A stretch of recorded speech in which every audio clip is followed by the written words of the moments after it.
Tonight. My name is Victor Jones. Welcome to AYV on Sunday. You're watching us on our local channel 33, international channel 399 on DSTV, and you're also listening to us on frequency modulation 101.7 on AYV radio. On the panel this evening, I'm joined by Alphonsus Bani. He is Executive Secretary, Human Rights Defenders Network in Sierra Leone. Also, Sidi Yayah Tunis. He is Publicity Secretary of the main opposition APC party. Barrister Zakaria Denke, representative of Chief Sumana. And also, in our studio too, is Director of Communications at the Political Party Registration Commission, PPRC, Lucien Momo. Now, viewer and listener are highly encouraged indeed to participate in the program by dropping a comment or two or a question on the comment section of our Facebook page. It's always AYV News. Good evening, gentlemen. It's a pleasure having you. Indeed, I'll just start with you, Sidi. The discussion here this evening behooves the entirety of the APC. I know it's an elite decision that came from the executive. Of course, it was unanimous to have revised your constitution, which is standing utmost criticism at the moment. Generally, for APC members, particularly those in the Executive Council, what are your views around this whole saga between Sumana and the party at the moment? It is confusing for us, and we see a lot of misrepresentation around the facts surrounding this whole thing. I mean, initially it was, it had to do with letter written, whether in fact the letter was in time. And then now it's about illegality of our constitution, a constitution that has gone through all of the processes required by law for any political party constitution to go through. This constitution has gone through all of those processes, initially drafted by party members, taken to the PPRC for it to be published for general populace to have their rights to challenge and to have their rights to contribute or amend. It went through that process. So even where people say it has never been challenged, no, that is not true. It spent quite a deal of time at the PPRC. People challenged sections of it, chapters of it, omissions were made, additions were made, and then thereafter it was gazetted. And let us not also forget that this constitution was a court-mandated constitution. So even after the PPRC, we had to take the final product back to the high courts of this country. That is one aspect of it.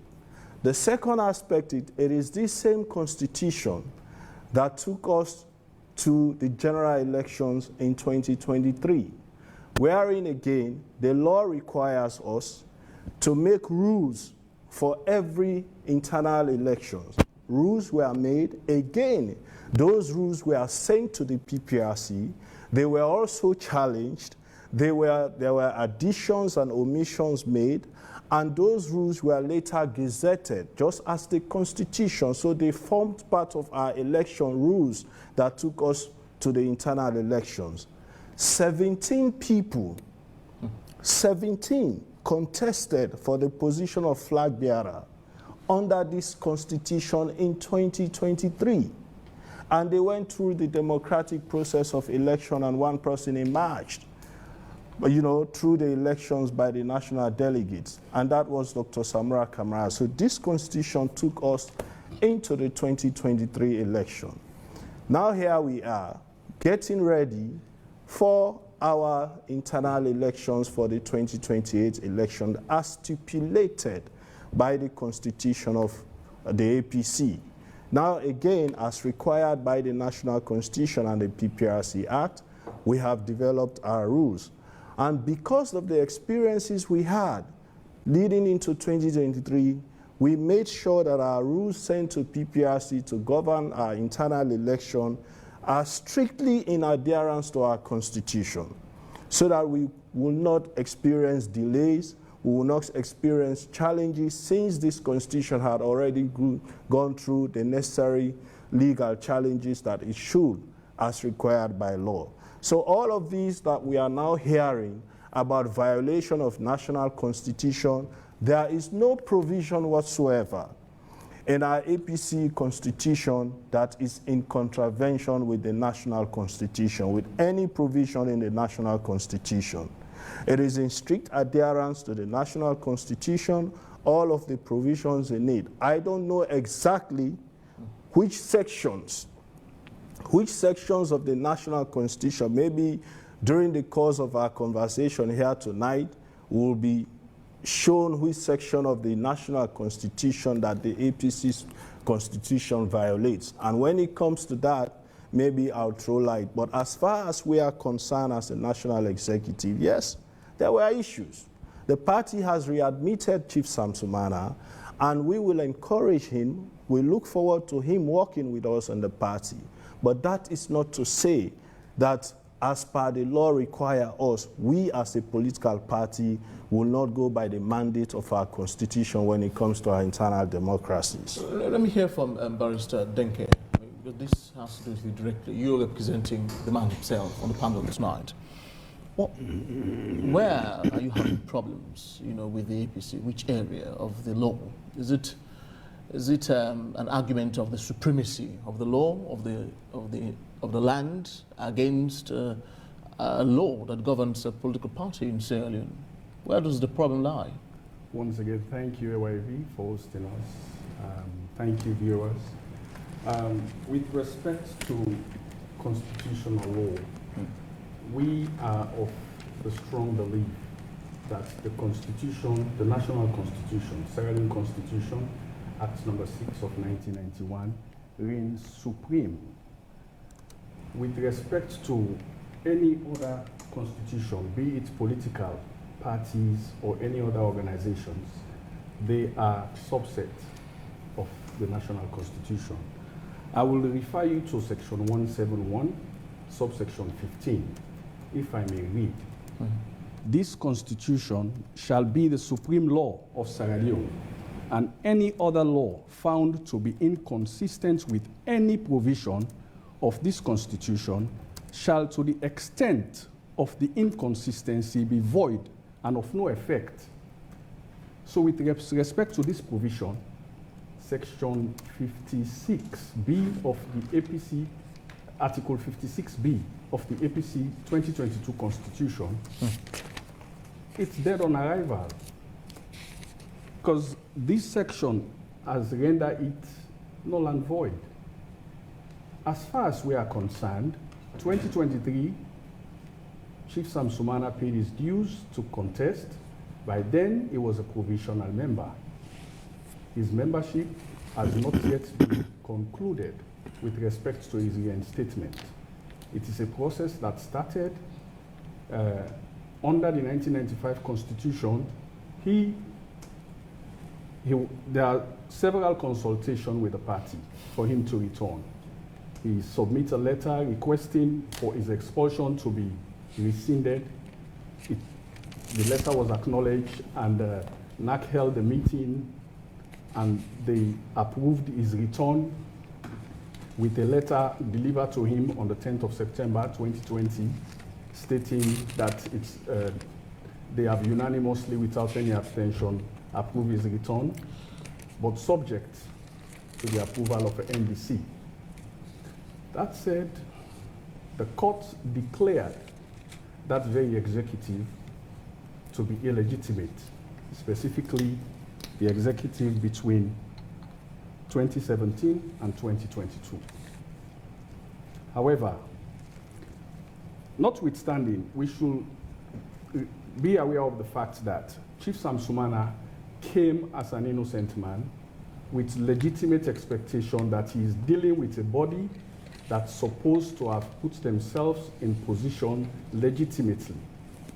He is of no knowledge that they assume that position illegitimately.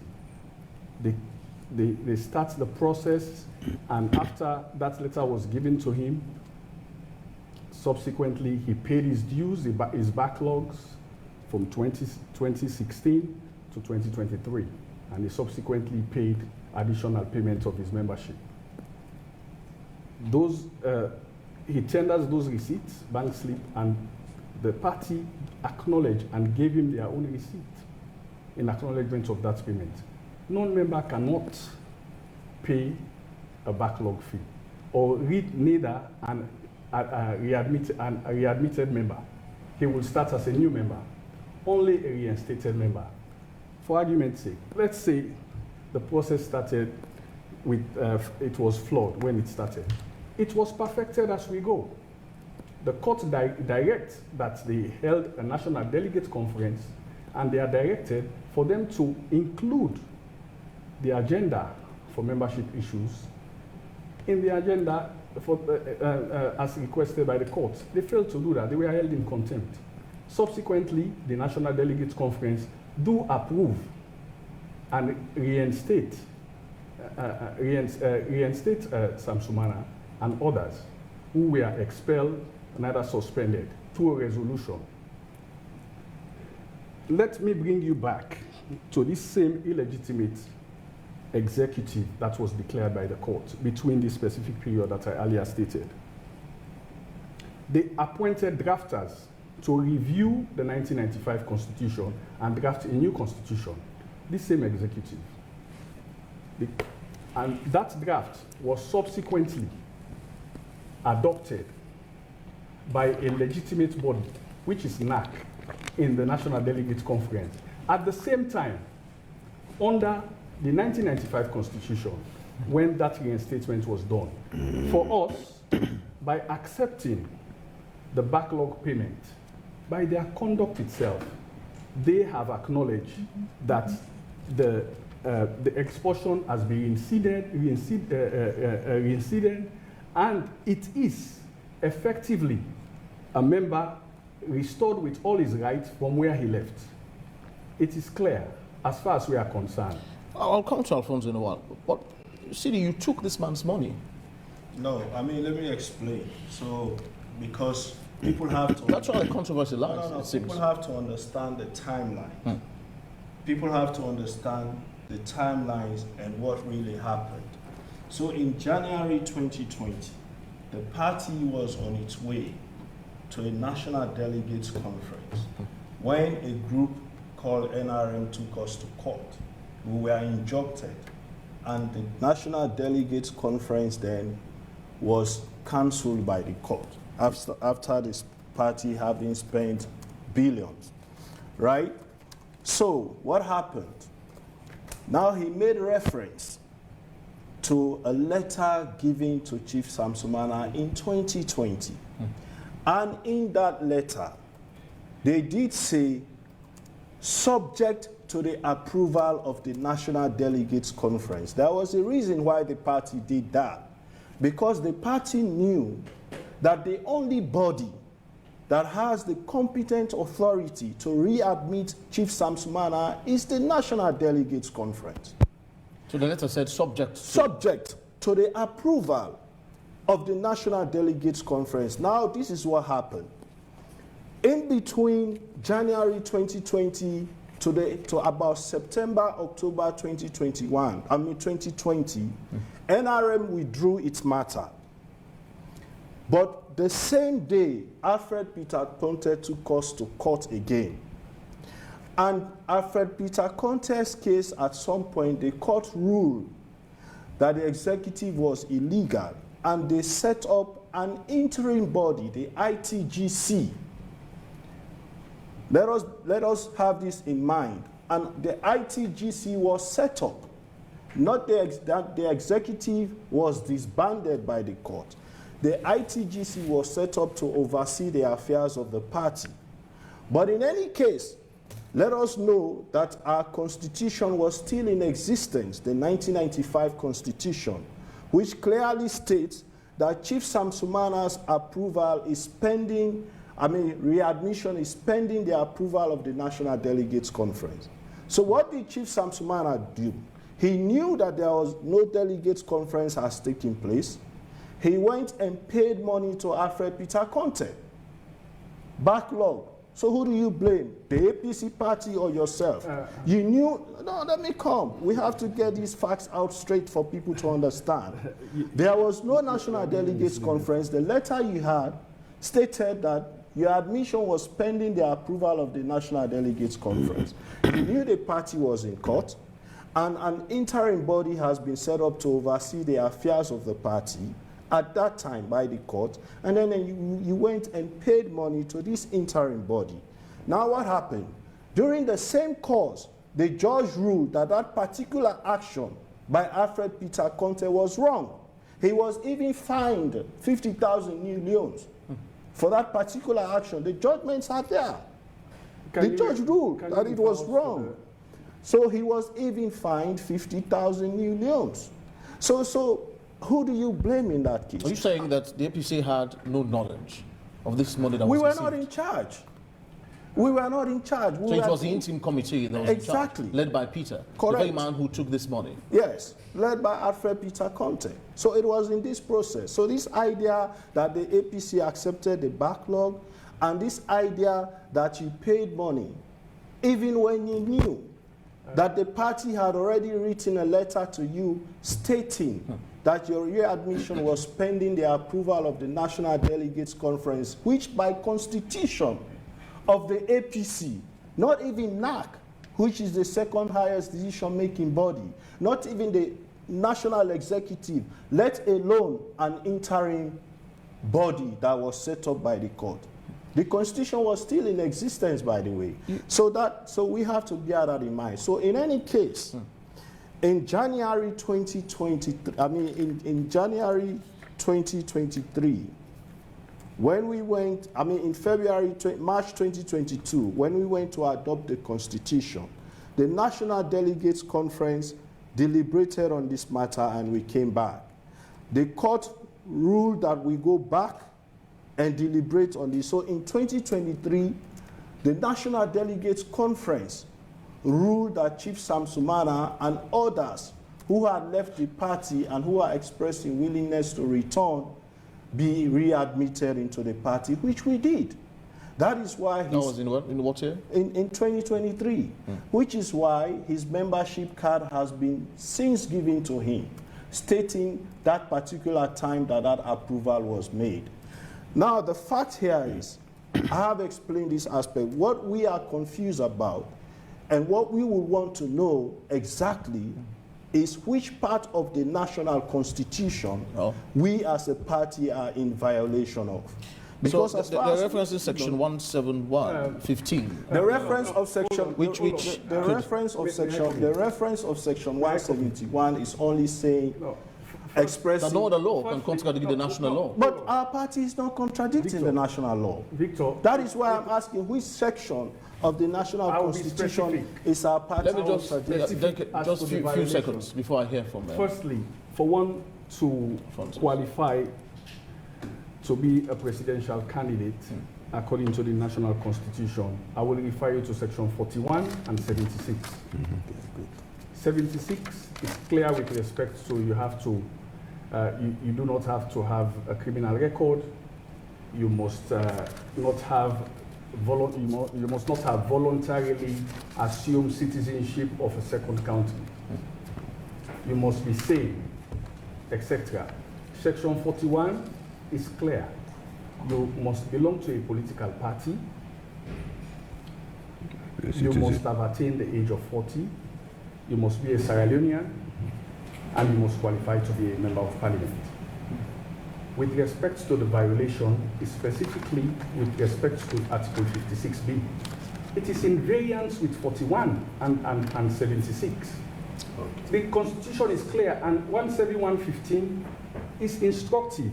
And if I refer you to section 35(2), it reads, the internal organization of political party shall conform to democratic principles, and its aims and objectives, purposes and programs shall not contravene or be inconsistent with any provisions of this constitution.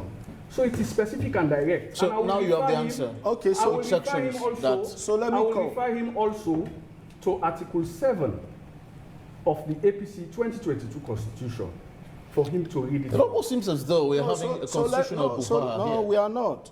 Hasn't the ABC made a we mistake? are not. We are reading the constitution wrongly. Let me come in. Okay. Section 35(1) is very clear.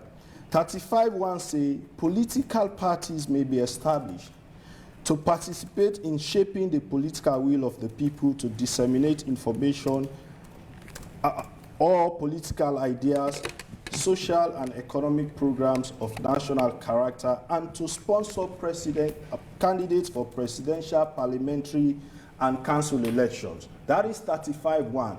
35(2) that he just read, this is what 35(2) stated. And pay attention to keywords in here.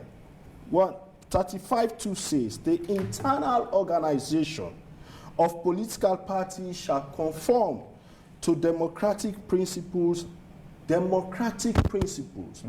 and its aims and objectives, the aims and objectives of the political party, the aims and objectives shall not contravene or be inconsistent with any provisions of the Constitution. Now, if you go to... does this 5-year clause support democracy in any way? Oh, of course. When the political party, when the Constitution talks about democratic principles here, it is talking about the processes you go through in making sure that the people participate in the elections of those who hold office. In that same spirit, Sidi, it would sound disenfranchising in a way. It is not. Don't you think so? It is not. I am coming. Let's listen. Okay. Because even the national constitution gives rights to citizens of this country. Okay. But the national constitution is also restrictive as to office holders. It is. Because it knows. Let me come. So, 4. This is the national constitution, 35(4). No political party shall have as its leader a person who is not qualified to contest as a member of parliament. Now he quoted section, this is restrictive, by the way. Now he quoted 41. This is what 41 says. Chapter 41A, 41 says, no person shall be qualified for election as president. This is in reference to the position, the election of a president. Unless one is a citizen of Sierra Leone. Let's have this in mind. 2, has attained the age of 40, otherwise qualified to be elected a member of parliament. And then there is 42. What does section 42 say? Section 42 says presidential candidates shall be nominated by political parties. This is the sole responsibility. Yes. Did it say? Well, case Flagbearer, for example. Exactly. Did he say? Did the Constitution say which process to go through to do the nomination? What the Constitution is concerned about? What the Constitution is concerned about is political parties nominating presidential candidates. Now, have we nominated a presidential candidate that is below 40 years? We have it, but you would have to elect a flag bearer. Exactly. That's the process. So have we nominated? And the process is democratic. So here's the thing. My question is, Sidi, what does disenfranchisement look to you? How does it look? How does it seem to you? Now, the reason why I'm asking this is because if you have a clause in your internal law that says no one can run for presidency in your party if they hadn't clocked 5 years, then the constitution of the country, the Infro Domestica, is saying that no one should be deterred from holding these offices. Don't you think it's a conflict with the national law? The constitution of the country did not say that. Mr. Victor, the constitution of the country did not say that. We are misinterpreting the constitution. Your law sounds restrictive in a way. It is not. Don't you think so? Okay, the constitution of Sierra Leone says no one can be president if you are not 40. How do you interpret what that? Does democratic principles sound to you? How do you interpret that? I would like to hear from my foreign source. I just wanted us to conclude this for now, because I want him also to have a basis for his argument. Let's get this straight. How do you interpret? Are you saying Sumana is not 40? How do you interpret? Are you saying Sumana is not 40? No. So have we presented any candidate that is not 40? Victor, We haven't. Alphonsus. Have we presented any candidate that is not a citizen of Sierra Leone? We haven't. I understand, but I'd like to hear from Presented Alphonsus. any He's candidate standing on otherwise a not neutral qualified? platform We this haven't. evening. So how Alphonsus, are we by you've law? heard the argument from these two May I gentlemen. respectfully respond to Sidi? A few seconds, please. I want to hear from Alphonsus. My question to him is Sumana qualified to stand for president pursuant to Sierra Leone Constitution?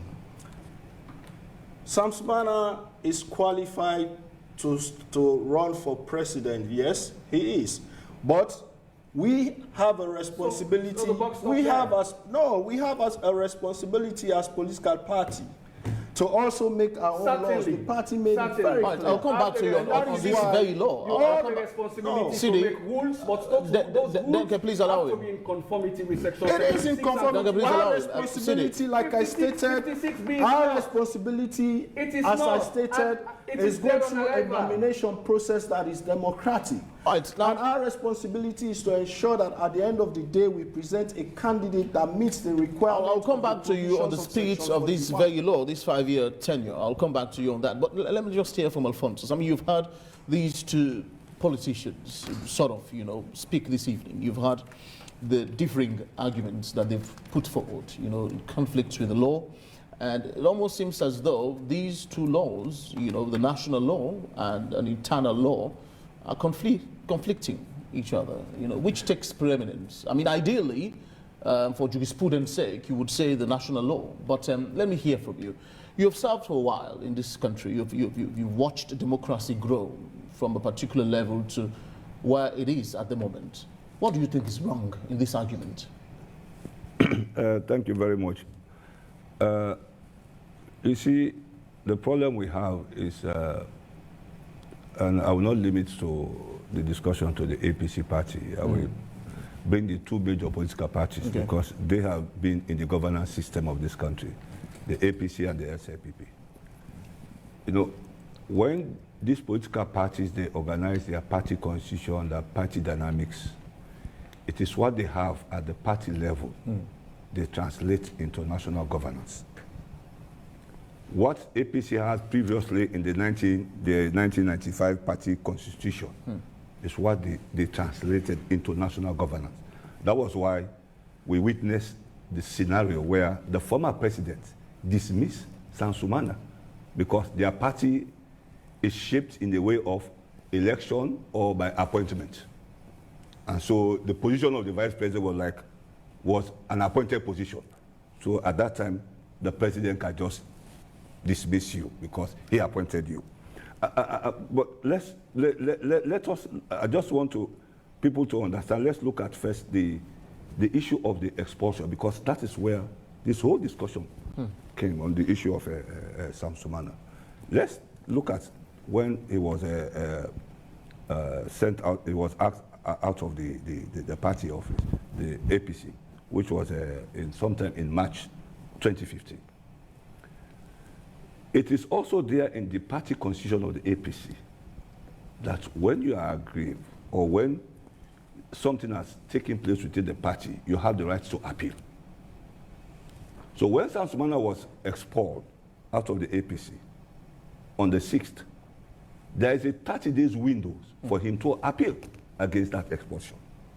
And he did appeal the expulsion on the 26th of the same very March. His appeal was not heard. If my brother here is looking at interpretation of the Constitution, at that particular time, they never listened to the appeal of Sumana. That was a breach by their own very Constitution itself. Okay. And there were also some suggestion that there was a resolution from the National Advisory Council, NAC, that suggested that Sumana was supposed to be expelled. But there are information that suggests the contrary, that there had been no resolution to that effect. Even a letter from late General Stephen, that there had been no resolution to the effect suggesting that Sumana is to be expelled from the APC party. So I'm bringing this because we need to understand the basis to where we are now, so that people understand the dynamics.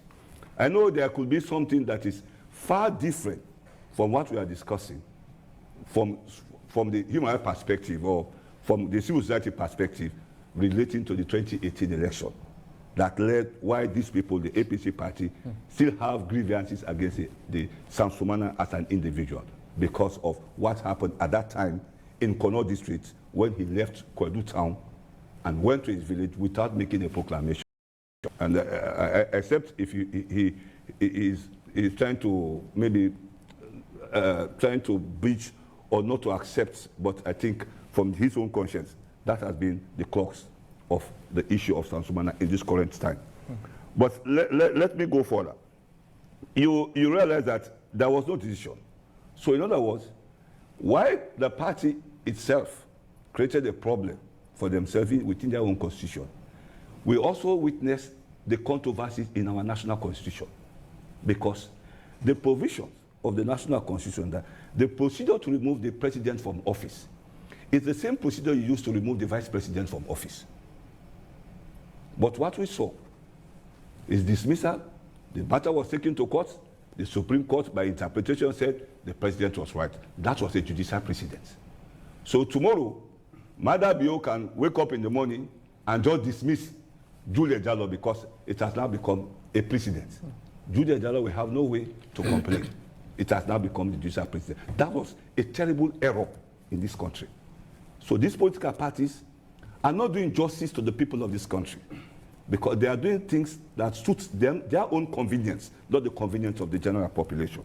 So let's come back to the post-expulsion. And even later, after they had made that decision, the ECOWAS court ruled in favor. Of course, I don't want you to go to the ECOWAS court because it is the same party. Because when they were in power, it is the same APC party that implemented the decision of the ECOWAS court on the case between Hali Wanza and the Sierra Leone government, the paying of the gunboats. Yes. They paid that amount of money.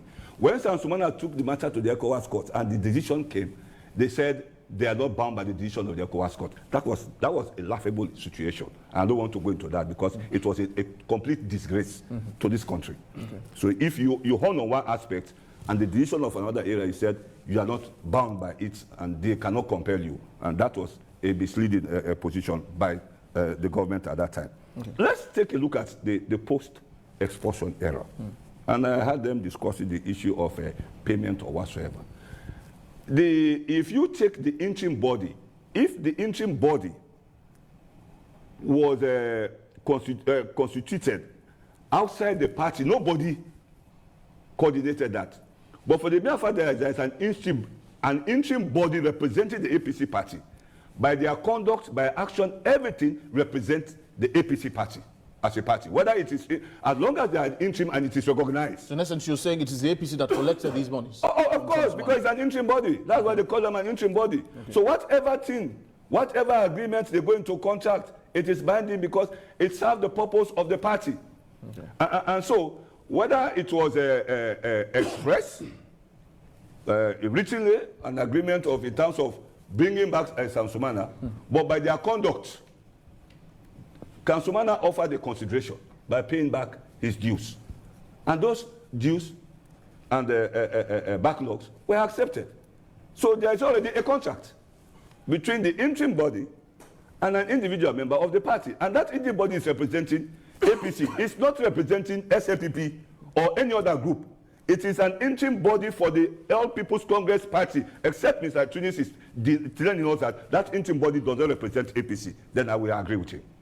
But if the interim body represents APC party at that particular time, then I think there are some misleading arguments. I don't want to be late so that people that are out there will understand the scenario. Okay. At least let them get the gist. Because I could remember vividly, there was a time when this incident emanated. We went to Sumana, even at the time when they said he ran to the U.S. Embassy when he was in his home. We went there. We engaged him. And what we discussed with him, what we sent out to the public, it was out to the public. What we discussed personally, that it is under privileged discussions. That one, still today, I still maintain that, and I will not disclose that. We give him that respect because he gave us that opportunity to engage him and discuss to understand what is going on between himself and the president at that time. And so, you witness the issues of party payment, backlogs, and whatsoever. So now, where Mr. Tunis is now bringing the issue, that because it was an interim body, whatever action, whatever emanates at that time of the interim body has no legal standing or no locus to receive money from Sumana as backlog payment or whatsoever. The question we also need to ask the APC party or the interim body, was the money paid to an individual or to the account of the All People's Congress Party in a particular bank account? If it was in an account of the All People's Congress Party in a particular bank account, I see no other reason why Mr. Tunis will suggest the contrary. So, Tunis, was the money paid to your account directly or just an individual? No, we are missing the point. Let me just we finish. are missing the point here. We are misrepresenting Can I just try the to fact. finish? I'll come back to you. No, we are missing the point here. This is a constitutional issue. And I did state here that, no, let me come. You're making an argument for the candidacy of this man. But And that's why they're saying that he had to get paid. No, but I did state here that he was not supposed to have paid money in the first place. He knew himself that the letter given to him did state. Why wasn't the money rejected in the first place? Why wasn't it rejected? We were not there to state. Why? Because this is in cohort. That's what I'm trying to say. That's what I'm trying to say. Let me make a few clarifications. What is Before you make that clarification, yes, please finish up, please. What is important here is, I have insisted, as a political party, there is nowhere in our constitution wherein we have violated the national constitution. I insist on that. Eligibility clauses. Even when you've said that the man is eligible to run. Eligibility clauses for. We have the responsibility to go through the processes how we elect who is eligible to be presented as a candidate for president. That is the sole responsibility given to political parties. And eligibility clauses are found in any political party constitution. If you go to the SLPP constitution, it says not only do you have to be a member continuous for 5 years, you have to have attained the status of Grand Chief National Patron to be even eligible to contest for the presidency or for the position of flag bearer of the party. Right. So this idea that because Section 41, we have not presented any candidate that is below 41. We have nowhere in our constitution where it says we can present a candidate below 40 years. Nowhere in our constitution wherein we say you can run for flag bearer even if you are a dual citizen. No. Alfonso, I'll ask this question now. Where I was driving to is also that. Just a minute, please. The party gave a letter, a membership card to Sumana. When was that card issued? In June 2025, but the membership dates back in July 2023.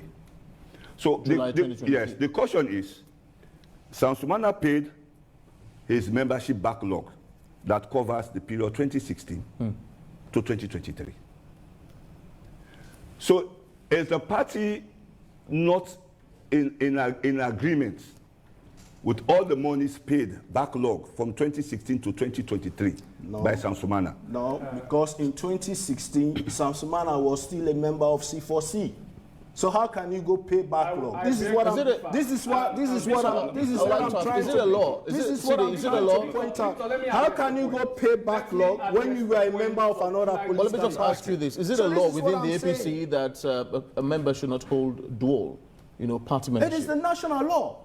I mean, from your party. It is a national law. You guys are talking here about constitutional supremacy, and now you want to bend that. It is a national law that no one should belong to two political parties. Firstly, my question to Sidi Tunis.